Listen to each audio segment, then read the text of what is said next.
तो जय श्री राम दोस्तों, आप सभी का स्वागत करता हूं मैं आज की एक और नई वीडियो के अंदर।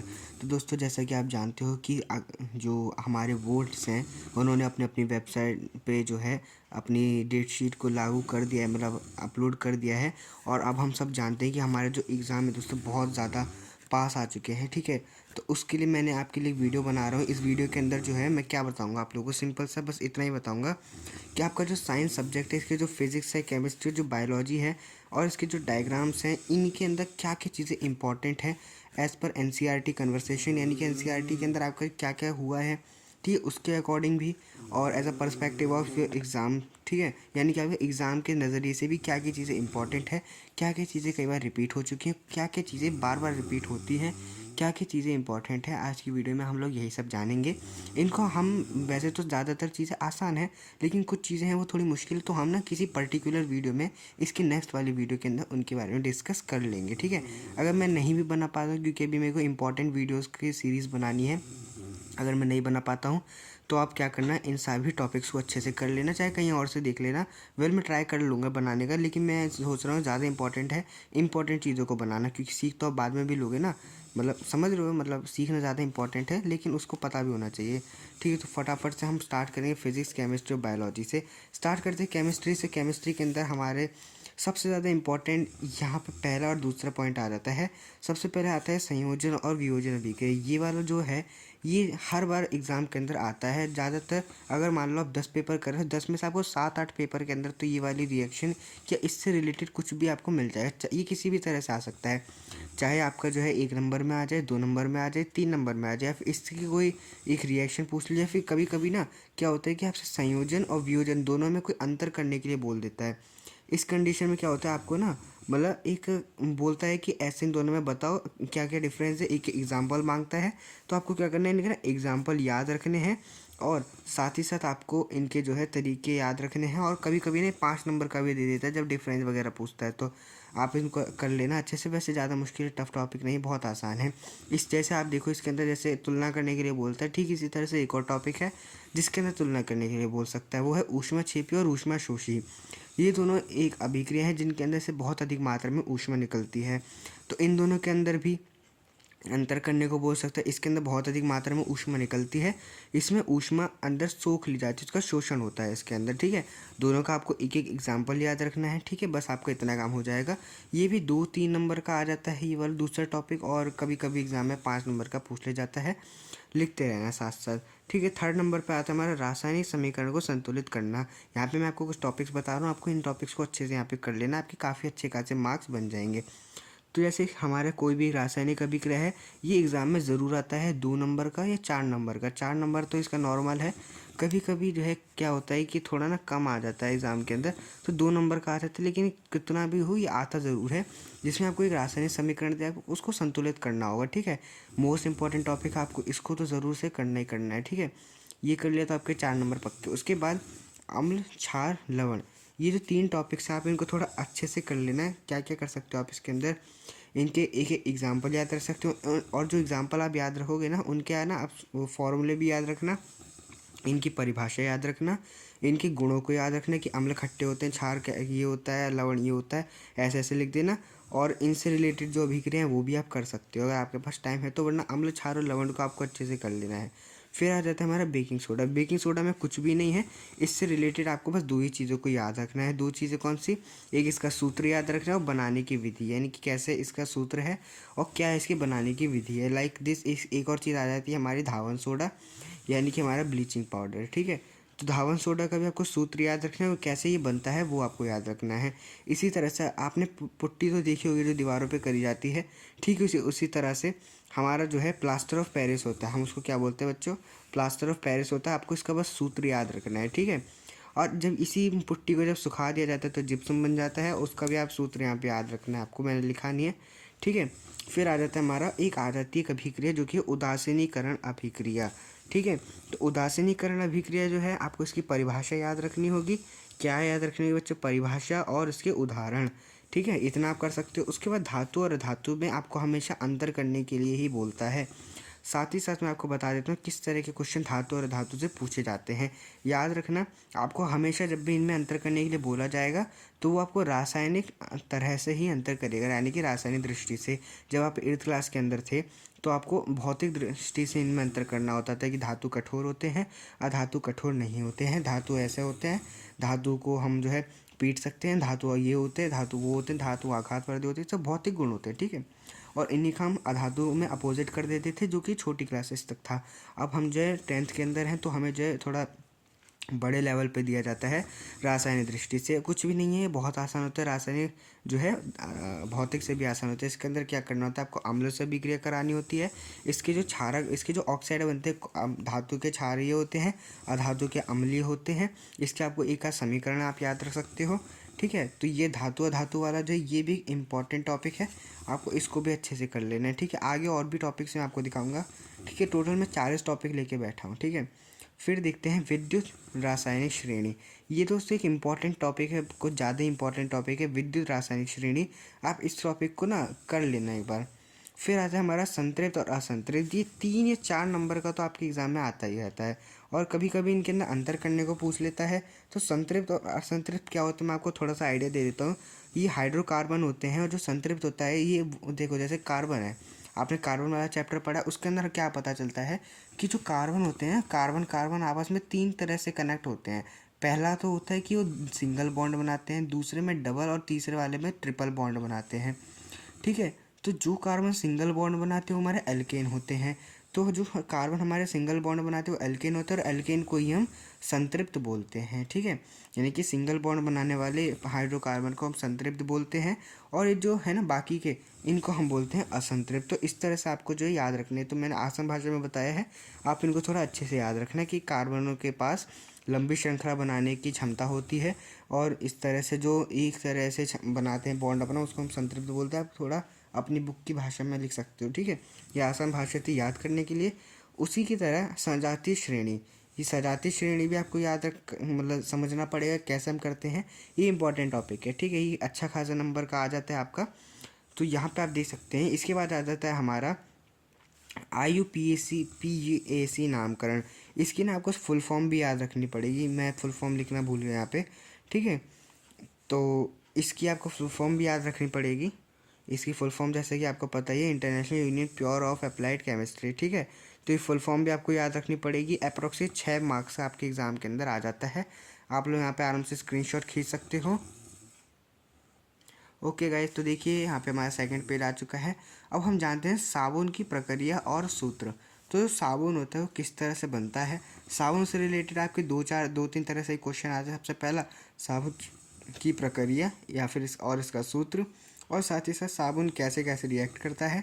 साबुन और अपमार्जक, अपमार्जक बोले तो डिटर्जेंट, इसमें क्या क्या अंतर होता है ये आपसे पूछ सकते हैं, ठीक है। और अभी फ़िलहाल टाइम बताऊँ दोस्तों, अभी बज रहे हैं रात के 11:39। हाँ, मेरे को यही टाइम मिलता है वीडियो बनाने के लिए। तुम लोग यार पढ़ा करो थोड़ा। अगला टॉपिक हमारा एस्थिरीकरण अभिक्रिया। उसके बाद हमारे बायोलॉजी के अंदर 3 डायग्राम तो इम्पॉर्टेंट तरह से आ जाते हैं, मैं आगे बताऊँगा आपको। वैसे तो इसके अंदर 2 टॉपिक और हैं जो मैं बताता हूँ। देखो दोस्तों, सबसे पहला आ जाता है हमारा पाचन तंत्र, श्वसन तंत्र और उत्सर्जन तंत्र। ये तीनों तंत्र तो आपको एग्जाम के अंदर मिल ही जाते हैं। जब आप प्रीवियस क्वेश्चन पेपर देखोगे उनके अंदर आपको यही 3 टॉपिक दिखते हैं। वो कहने की बात है कि जो हार्ट का डायग्राम है, दिमाग का डायग्राम है, इंपॉर्टेंट है, आता रहता है। हाँ, ये सही बात है, इंपॉर्टेंट तो है बट आता रहता भी है, लेकिन ये 3 टॉपिक ज़्यादा इंपॉर्टेंट रहने वाले हैं, ठीक है। हाँ, इनके साथ साथ इनको तो मतलब आपको प्रैक्टिस करनी ही करनी है। उसके बाद आपको जो ब्रेन वाला टॉपिक है वो, और जो हार्ट वाला टॉपिक है वो दोनों करना भी नहीं भूलना है, क्योंकि बाकी सारे टॉपिक देखो दोस्तों आसान है, और फिलहाल एग्ज़ाम के अंदर इतने पूछे भी नहीं जाते हैं। यही इंपॉर्टेंट टॉपिक्स आप इनको तो कर ही लेना, ठीक है। आगे भी कुछ होंगे तो मैं बता दूंगा। अब देखते हैं लैंगिक जनन, ये क्या होता है, और अलैंगिक जनन क्या होता है। देखो, इस तरह से अपोजिट चीज़ें तब भी आती हैं, तो ज़्यादातर हमारे जो बोर्ड्स हैं वो इनके अंदर डिफरेंस करने के लिए पूछते हैं। तो लैंगिक जनन और अलैंगिक जनन के अंदर आपको क्या क्या डिफरेंस है वो करना है। इसी तरह से खंडन और द्विखंडन और बहुखंडन वाला भी आपको कर लेना है, ठीक है। तो इस तरह से आपको जो है कर लेना है, तो ये 4 मार्क्स का आ जाता है। इसी तरह से अगला टॉपिक है परागण। परागण क्या होता है, जैसे कि आपको पता है कि जो पराग कण होते हैं किसी भी फूल के, जो ऊपर की साइड पे होता है, देखिए मैं आपको दिखाता हूँ। ठीक है दोस्तों, तो यहाँ पे आप देख सकते हैं, यहाँ पे मैंने एक वही वाला फ्लावर लिया जो कि आपकी एग्ज़ाम के मतलब आपकी बुक के अंदर है। ठीक है, यहाँ सामने देख सकते हैं मैं हूँ, और यहाँ पे आप देख सकते हैं कि ये होते हैं हमारे क्या, परागकण। ठीक है, यहाँ पे आपको मैं जूम करके दिखा देता हूँ।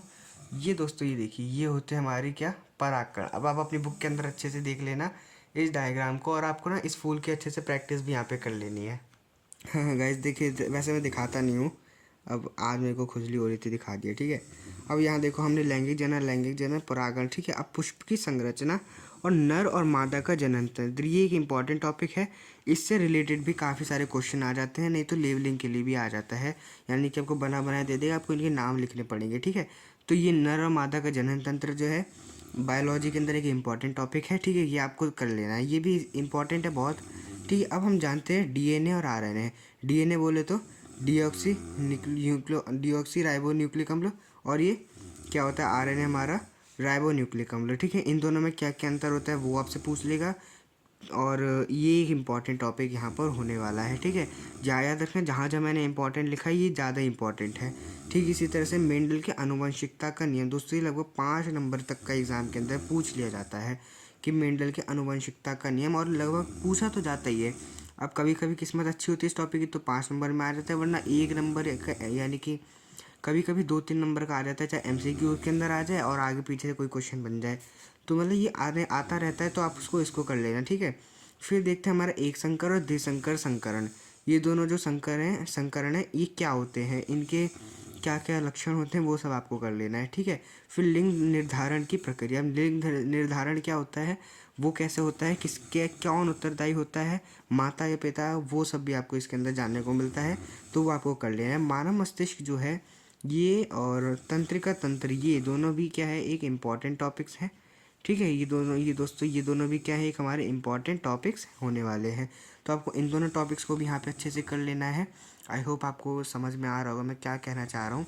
ठीक है, तो यहाँ पे आप देख सकते हैं इतने टॉपिक तो हमारे हो गए। अभी टोटल 40 टॉपिक्स हैं, मैं दिखा दूंगा आपको। अब देखिए प्रकाश का परावर्तन, यहाँ से हम बायोलॉजी और केमिस्ट्री ख़त्म कर चुके हैं, अब हम बढ़ते हैं फिजिक्स की तरफ। प्रकाश का परावर्तन और अपवर्तन क्या होता है, इनके क्या क्या नियम होते हैं, और इनके अंदर कभी कभी जो है हमारा डिफरेंस वो करने के लिए आ जाता है, क्या क्या अंतर होता है। ठीक है, तो ये टॉपिक तो पूरा जान है इस चैप्टर की। इसके बाद थोड़ा बहुत जो दूसरी जान यानी कि दिल विल जो है वो है अवतल दर्पण उत्तल दर्पण। ये भी बहुत आसान चीज़ है दोस्तों, मैं आपको इसकी ट्रिक भी बता दूंगा अभी। ठीक है, हाँ इसी वीडियो में बता दूंगा कि अब देखिए अवतल दर्पण उत्तल दर्पण क्या होते हैं जी, 6 प्रकार के प्रतिबिंब बनाते हैं। ठीक है, और ये क्या होते हैं वो मैं भी आपको बताऊंगा। अभी खाली इतना समझो कि ये माइनस में बनता है, ये प्लस में बनता है। ठीक, इसी तरह से इसके लेंस भी होते हैं, अवतल लेंस और उत्तल लेंस। ठीक है, अब देखिए 29वां, लेंस के प्रतिबिंब का निर्माण। ये आखिर जो लेंस है उससे प्रतिबिंब का निर्माण होता कैसे है। ठीक है, लेंस है उसके अंदर प्रतिबिंब कैसे बनता है, यानी कि हमने मान लो अवतल लेंस रख दिया, और यहाँ पर कोई पीछे फोकस दूरी के आसपास या अनंत दूरी पर कोई वस्तु रख दी, तो उसका कैसे प्रतिबिंब बनता है, वो नीचे बन रहा है, बड़ा बन रहा है, छोटा बन रहा है, कैसे बन रहा है, कहाँ बन रहा है, किसके नीचे बन रहा है, ये सारा आपको डायग्राम के साथ अच्छे से करना पड़ेगा। कहाँ गया, ये रहा। ठीक है, तो ये वाला एक इम्पॉर्टेंट टॉपिक्स है, मैं यहाँ पे टिक लगा देता हूँ। अब देखिए लेंस की क्षमता, ये ज़्यादा इम्पोर्टेंट मतलब ज़्यादा नंबर का तो एग्ज़ाम में नहीं आता, लेकिन आता है, ये मतलब इम्पॉर्टेंट है, लेकिन ज़्यादा नंबर कैरी नहीं कर पाता है, क्योंकि इसके बारे में ज़्यादा डिटेल है नहीं हमारी बुक्स के अंदर। तो फिलहाल जो है ये 2-3 नंबर का मतलब आ जाता है। अगर इसके थोड़े लॉस वगैरह भी पूछ ले जाए तो कर सकते हो आप इसको आराम से। लेंस की क्षमता क्या होती है, और निकट दृष्टि दोष और दूर दृष्टि दोष, ये तीनों टॉपिक्स दोस्तों आपको यहाँ पे करने पड़ेंगे। ठीक है, ये भी एक इम्पॉर्टेंट टॉपिक रहेगा। खाली ये वाले हैं important, but I don't think that this both topic will come in your exams. लेकिन ये भी दोस्तों इम्पॉर्टेंट तो है, तो करना तो आपको पड़ेगा। हाँ दोस्तों, ऐसा मत सोचना कि मतलब इम्पोर्टेंट नहीं तो काय को लिख दी, इम्पोर्टेंट है दोस्तों। ये जो आपका चैप्टर है ना, मानव नेत्र तथा रंग बिरंगा संसार, उसकी जान है दोनों टॉपिक, यही दोनों मेन चीज़ें उसमें। तो ये तो आपको दोस्तों करना है, लेकिन ये बाकी सारे जितने इम्पोर्टेंट है उतने नहीं। समझ रहे हो मैं क्या कहना चाह रहा हूँ। अगला देखना, मानव नेत्र, ओम का नियम, विद्युत धारा और प्रतिरोध। आप लोग पता है क्या सोच रहे होंगे दोस्तों, मैं बड़ा चालू आदमी हूँ। देखो मैंने बोले थे 40 टॉपिक, अब पता नहीं कितने कितने टॉपिक लिख दिए। सच बोलो, ये 50 टॉपिक से आपको क्लिक करवाने के चक्कर में 40 लिख दिए मैंने। अरे मजाक कर रहा हूँ, स्टार्टिंग में मेरे पास पेज की कमी हो रही थी, इसलिए मैंने ऐसा लिख दिया है ना गाइस, सॉरी। कोई नहीं, आपको सही है ना, ज़्यादा टॉपिक्स मिल गए, अच्छे से कर लेना। तो देखिए, मानव नेत्र, ओम का नियम। ओम का नियम is the most important topic in your physics, ठीक है। ये एक बहुत इंपॉर्टेंट टॉपिक आपको करना पड़ेगा। फिर विद्युत धारा और प्रतिरोध क्या है, इसका एसआई मात्रक क्या है, याद रखना। प्रतिरोध और प्रतिरोधकता, इनके एसआई मात्रक में डिफरेंस होता है। प्रतिरोध का एसआई मात्रक ओम होता है और प्रतिरोधकता का एसआई मात्रक ओम मीटर होता है, ठीक है, याद रखना। फिर आ जाता है हमारा एक इम्पॉर्टेंट टॉपिक आ जाता है 32वां क्वेश्चन, श्रेणी क्रम संयोजन, समांतर क्रम और चुंबकीय बल रेखाएं। ये तीनों के तीनों टॉपिक्स आपको अच्छे से आने चाहिए और इनके अंदर क्या क्या चीज़ें होती हैं वो भी आपको पता होना चाहिए। याद रखना, जो वोल्ट मीटर होता है सिर्फ वही हमारा पैरेलल होता है, बाकी सारे सीरीज़ में होते हैं, ठीक है, यानी कि श्रेणी क्रम में होते हैं। और खाली वोल्ट मीटर हमारा जो है किस में होता है, समांतर क्रम में होता है। अब इसी तरह से हमारे 33वें नंबर पे आ रहे थे बायो सर्वेट का नियम, फ्लेमिंगो का दायां और बायां नियम। दोनों जो नियम है, आपको दायां हाथ और बायां हाथ का नियम वो आपको कर लेना है, ठीक है। इस तरह से जो हमारे नियम रहता है दोनों हाथों का, वो आपको कर लेना है। तो यहाँ पे आप इसका भी ऐसे स्क्रीनशॉट खींच सकते हो। रुको मैं दिखा देता हूँ, ये यहाँ से, ठीक है। ठीक है दोस्तों, तो यहाँ पे देखिए हम नेक्स्ट क्वेश्चन पे आ चुके हैं। अब यहाँ पर देखिए मैक्सवेल के दक्षिणावर्त पेंच का नियम। ये जो नियम है दोस्तों, आपको इस नियम को भी लिख लेना है। अब इसके बाद आ जाता है विद्युत धारा के चुंबकीय प्रभाव। विद्युत धारा के चुंबकीय प्रभाव, और ये बाकी के तो आपने देख ही लिए हैं, ठीक है। अब इसी के साथ ही साथ मैं आपको ट्रिक बता देता हूँ कैसे आप अवतल दर्पण उत्तल दर्पण के कौन सा प्लस है कौन सा माइनस वो आप पहचान सकते हो, ठीक है। तो चलिए देख लेते हैं। ठीक है दोस्तों, तो सबसे पहले आप लोग ना यहाँ पर देखिए हमारा जो अवतल दर्पण और उत्तल दर्पण होता है, ठीक है। देखिए जैसे कि यहाँ पे देखिए हमारा, एक सेकंड, ठीक है दोस्तों, तो यहाँ पे आप लोग देख सकते हैं कि जैसे हमारा अवतल दर्पण जो होता है, अवतल दर्पण और उत्तल दर्पण, अवतल दर्पण दोस्तों हमारा क्या, उत्तल दर्पण है, ठीक है दोस्तों। यहाँ देखना, ये जो दोनों दर्पण होते हैं ना, ये हमारे गोलीय दर्पण होते हैं। कौन से दर्पण होते हैं, गोलीय दर्पण होते हैं। गोलीय दर्पण कुछ इस तरह से होता है। अब देखिए हम ना फॉर एग्जांपल इसको ऐसे करके दो भागों में बांट देते हैं, इतना समझ आया। अब देखिए यहाँ पे हमारा दो दर्पण हो गए, एक दर्पण इस तरह से हो गया, एक दर्पण हमारा इस तरह से हो गया। अब हम जैसे कि इस दर्पण को लेते हैं, ठीक है, इस दर्पण से अब हमें पता नहीं चल रहा है अवतल है कि उत्तल। तो सबसे पहले ना याद रखना, प्रतिबिंब जब ही बनेगा जब हम पीछे से ऐसे ब्रोमाइड का पेंट कर देते हैं, ठीक है। जब ये पेंट होता है तो तभी लाइट हमारी जो घूम के वापस आ पाती है। अब देखिए जैसे कि आप मैथ के अंदर क्या पढ़ते हो, ग्राफ पढ़ते हो, जो कि इस तरह से होता है ना। तो ये साइड माइनस में होती है, ये साइड प्लस में होती है, बीच में ज़ीरो होता है ना, यानी कि आपके उल्टे हाथ की तरफ माइनस होता है, इतना याद रखना। तो जब आप गोली दर्पण को ऐसे पूरा करोगे तो आपको किस हाथ की तरफ करना पड़ रहा है, उल्टे हाथ की तरफ घुमाना पड़ रहा है ना हाथ आपका, ठीक है। तो जब आप उल्टे हाथ की तरफ घुमाओगे तो ये क्या बनेगा, माइनस का में बनेगा, यानी कि माइनस में बनेगा। और माइनस में बनता है तो ये कौन सा दर्पण होगा जी, हमारा अवतल दर्पण होगा, ठीक है। और इसी तरह से आप दूसरे दर्पण को देखो, जब आप इसको पूरा बनाओगे ना ऐसे ऐसे करके, तो आपका जो हाथ है वो सीधे हाथ की तरफ जाएगा, यानी कि प्लस वाली साइड की तरफ जाएगा। प्लस कौन सा होता है, उत्तल दर्पण होता है, ठीक है। ये आपकी छोटी सी ट्रिक है, आपके एनसीईआरटी में भी कुछ कुछ शायद ऐसा दिया होगा, मैंने पढ़ा नहीं है ठीक है। तो आप जो है इस तरह से यहाँ पे पहचान सकते हो, वरना कुछ और भी ट्रिक्स रहती हैं। तो अभी के लिए फ़िलहाल टाटा बाय बाय, जय श्री राम।